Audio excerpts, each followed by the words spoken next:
আজকে মসজিদ বাতিল হয়েছে, ঈদগাহ বাতিল, কবরস্থান বাতিল।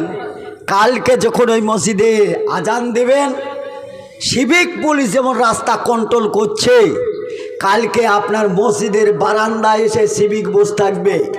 বসে থাকার পরে বলবে, এই মসজিদে আজান যদি দিতে হয় আধার কার্ড জমা দিয়ে পঞ্চায়েতে যাও, সেইখানে বিল পাস করে আসো, এইখানে জুমার নামাজ পড়বো। আপনি 10টা লোক মসজিদে ঢুকলেও 2টো ভদ্রলোক তাকে পঞ্চায়েতে গিয়ে জুমার নামাজ পড়বো তার পাস করে আস্তে আস্তে 12টাও হতে পারে, 1টাও হতে পারে, 2টোও হতে পারে, 2.5টাও হতে পারে, আবার সেদিন বিল পাস না হলে নাও হতে পারে। আপনাকে তো মানতে বাধ্য, আপনার তো কিছু করার নেই। কারণ আপনি কিছু করার সময় আপনি কিছু করেননি, কিছু বলার সময় আপনি কিছু বলেননি।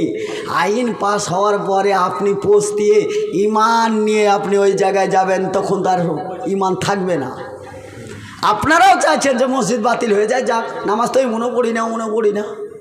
কবরে দিয়েই বা কী লাভ, ওপরে থাকাই ভালো, সুক্তি হয়ে থাকে থাক। ভাই সকল, একটু চিন্তা ভাবনাটা চেঞ্জ করেন, মুসলমানের প্রচুর টাকা পয়সায় এগুলোকে একটু কাজে লাগান। একটা হাসপাতাল তৈরি করেন, একটা ইউনিভার্সিটি তৈরি করেন, একটা পোস্টমর্টমের ঘর তৈরি করেন। আপনার হাসপাতালে নারীদেরকে নার্স হিসাবে রাখেন, নারীরা নারীদের সেবা করুন, পুরুষরা পুরুষের সেবা করুন। তৈরি করেন আপনি, আপনার টাকাতে হবে, জাকাতের টাকায় হয়ে যাবে। এইটা যদি না করেন তাহলে পরে প্রতিনিয়ত আপনাকে শুধু আমাদের মতন আলেমদেরকেই জাকাত দিয়ে আলেম করতে হবে বিষয় তা না।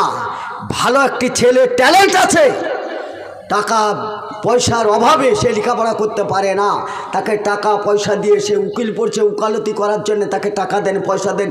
আপনি অর্থ না দিতে পারেন, জাকাতের টাকা দিয়ে তাকে উকিল তৈরি করেন। একটা বড় বাবু হওয়ার চিন্তা ভাবনা আছে, টাকা পয়সার অভাবে সে অফিসার হতে পারছে না। আপনার আপনি টাকা না দিতে পারেন, জাকাত ও ফেতরার টাকা দিয়ে তাকে অফিসার বানান। কারণ একটা অফিসারের দরকার, একটা উকিলের দরকার, একটা হাকিমের দরকার। এই দেশ নিরপেক্ষ দেশ, সব কিছু হওয়ার সম্ভাবনা রয়েছে। বড় ডাক্তারের দরকার।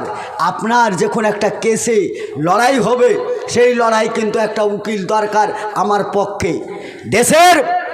দেশের কিছু কুলাঙ্গার লোক বিপক্ষে চললেও এই দেশের হিন্দু ভাইদেরকে ধন্যবাদ জানাই।